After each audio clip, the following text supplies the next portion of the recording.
Assalamualaikum warahmatullahi wabarakatuh. Perkenalkan, nama saya Dewi Nursanti, kelas 6 asal sekolah SDN Mekarwangi 02.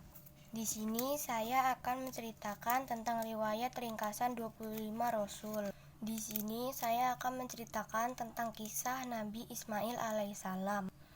Sebagaimana telah diterangkan pada bab terdahulu, Nabi Ibrahim alaihissalam mempunyai 2 orang istri, yaitu Siti Sarah dan Siti Hajar. Dari Siti Hajar inilah Nabi Ibrahim alaihissalam memperoleh anak yang bernama Nabi Ismail alaihissalam. Siti Hajar adalah budak yang diberikan oleh Raja Mesir kepada Nabi Ibrahim alaihissalam, yang kemudian diperistrinya.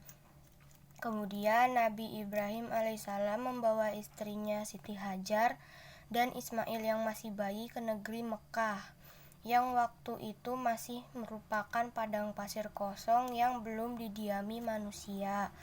Lalu atas perintah Allah Subhanahu wa Ta'ala, Nabi Ibrahim alaihissalam pun kembali ke negeri Syam pada istrinya Siti Sarah. Suatu ketika Siti Hajar kehabisan air. Beliau sangat kehausan sehingga air susunya pun kering. Dalam usaha mencari air, Siti Hajar berlari kian kemari sampai ke Bukit Syafa dan Marwah. Kemudian Siti Hajar mendengar suara malaikat Jibril yang menunjuk suatu tempat Safa di mana bayinya Ismail dibaringkan dan dalam keadaan menangis sambil merentak-rentakan kakinya.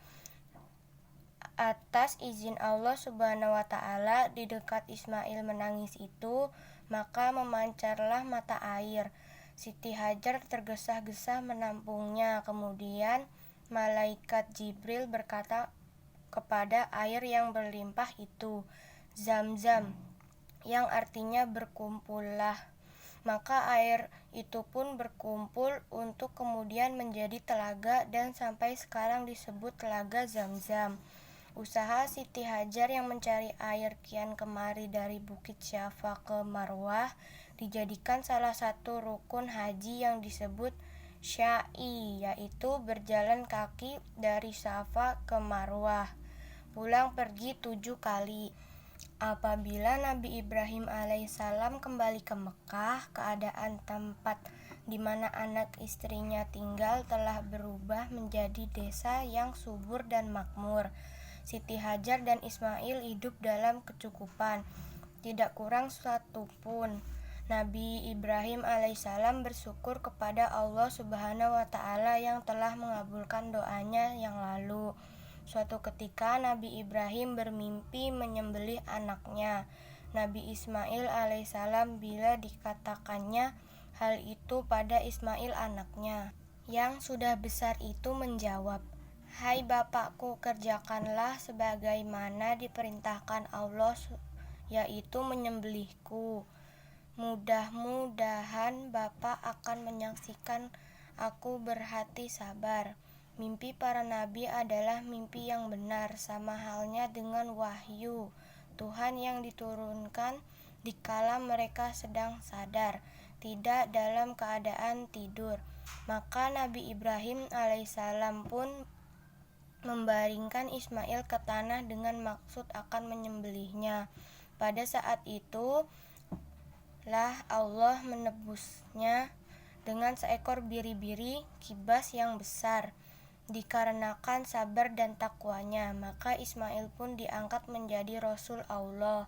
Nabi Ibrahim alaihissalam bersama anaknya Nabi Ismail alaihissalam kemudian mendirikan Ka'bah, Baitullah, yang menjadi kiblat bagi umat manusia sedunia dalam beribadah. Setelah usianya dewasa, Nabi Ismail alaihissalam menikah dengan seorang wanita Jurhum. Pada suatu hari, berkunjunglah Nabi Ibrahim alaihissalam ke rumah anaknya, disambut oleh menantunya.